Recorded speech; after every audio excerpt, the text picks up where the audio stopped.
I thought that you take it and you come. Okay. We can put names. I will put names. Because 28 minutes.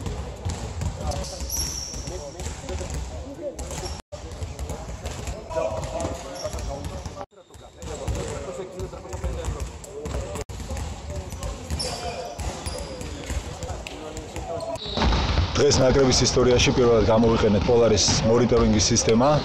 Ხმელი ცდილობს რომ თავიდან დააკვირდეს ჩვენი გულის და ფიზიკური მომზადების ხარისხს და იმედია რომ ეს სისტემა დაგვეხმარება თითოეულ მოთამაშეზე შეიქმნას რაღაც გარკვეულწილად პროფილი ჯანმრთელობის და შესაძლებლობის.